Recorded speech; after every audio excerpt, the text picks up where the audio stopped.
Welcome to Storyteller Dad's Varied Voices series. These stories are read by both male and female voices, often with unique accents, and will even have stories in other languages, whether you understand or not, but just enjoy the sound of another language. Each story is created with its own unique ambient sounds, often mixed with pink noise to help you fall asleep faster and more peacefully and have a good night's rest or a good nap. Please don't neglect to subscribe and turn on notifications. We're adding stories all the time. Here's today's story.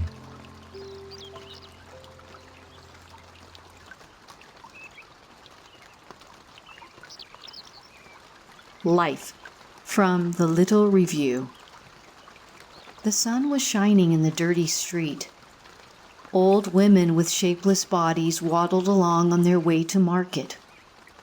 Bearded old men who looked like the fathers of Jerusalem walked flat-footed, nodding back and forth. The tread of the processional surviving in Halsted Street, thought Moise, the young dramatist who was moving with the crowd. Children sprawled in the refuse-laden alleys. One of them, ragged and clotted with dirt, stood half-dressed on the curbing and urinated into the street. Wagons rumbled, filled with fruits and iron and rags and vegetables. Human voices babbled above the noises of the traffic. Moise watched the lively scene. Every day it's the same, he thought. The same smells, the same noise, the people swarming over the pavements. I am the only one in the street whose soul is awake. There's a pretty girl looking at me. She suspects the condition of my soul. Her fingers are dirty. Why doesn't she buy different shoes? She thinks I am lost. In 5 years she will be fat. In 10 years she will waddle with a shawl over her head. The young dramatist smiled. Good God, he thought. Where do they come from? Where are they going? No place to no place, but always moving, shuffling, waddling, crying out. The sun shines on them. The rain pours on them. It burns, it freezes. Today they are bright with color. Tomorrow they are gray with gloom. But they are always the same, always in motion. The young dramatist stopped on the corner and looking around him spied a figure sitting on the sidewalk, leaning against the wall of a building. The figure was an old man. He had a long white beard. He had his legs tucked under him and an upturned tattered hat rested in his lap. His thin face was raised and the sun beat down on it, but his eyes were closed. Asleep, mused Moise.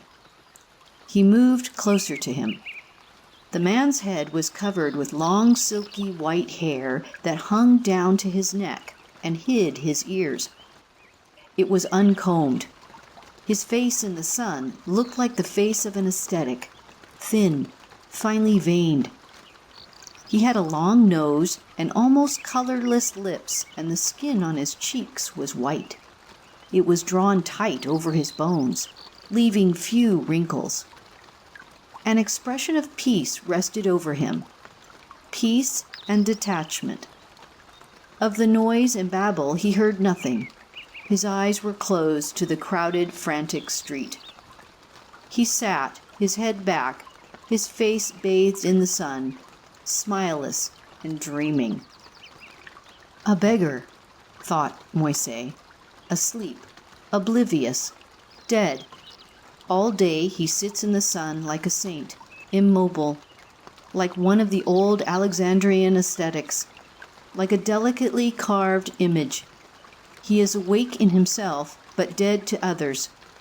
The waves cannot touch him. His thoughts, oh, to know his thoughts and his dreams. Suddenly, the eyes of the young dramatist widened. He was looking at the beggar's long hair that hung to his neck. "It's moving," he whispered half aloud.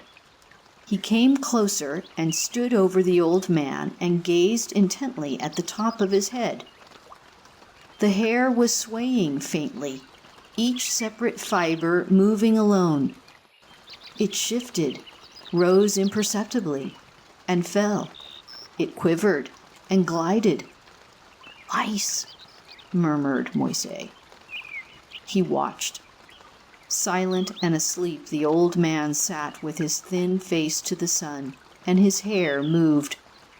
Vermin swarmed through it, creeping, crawling, tiny and infinitesimal. Every strand was palpitating, shuddering under their mysterious energy.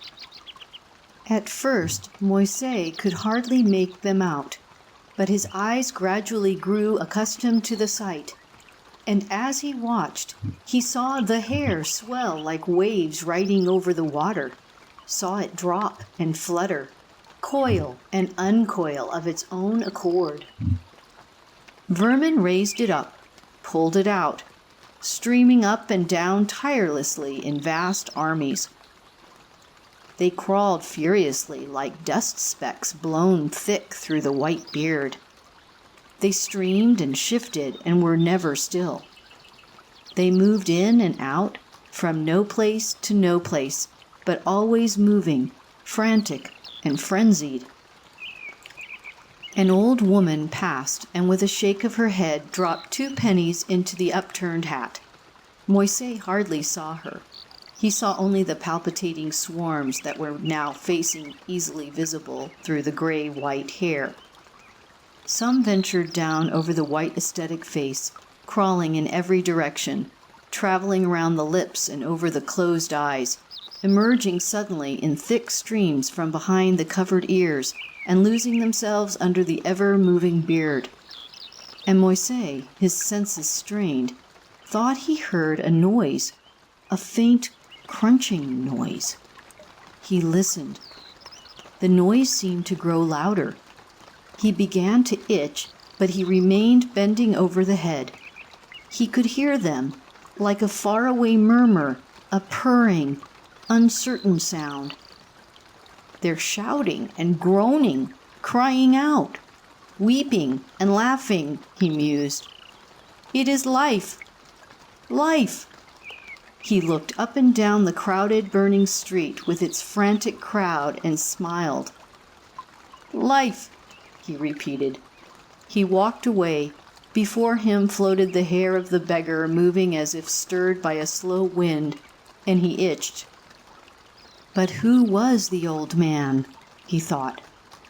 A young woman, plump and smiling, jostled him. He felt her soft hip pressing against him for a moment. A child running barefoot through the street brushed against his legs. He felt its sticky fingers seize him for an instant, and then the child was gone. On he walked. 3 young men confronted him for a second time. He passed between 2 of them, squeezed by their shoulders. A shapeless old woman bumped him with her back as she shuffled past.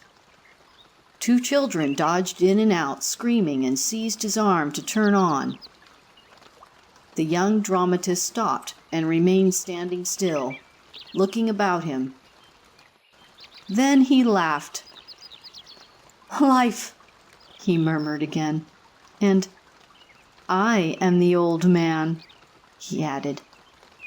I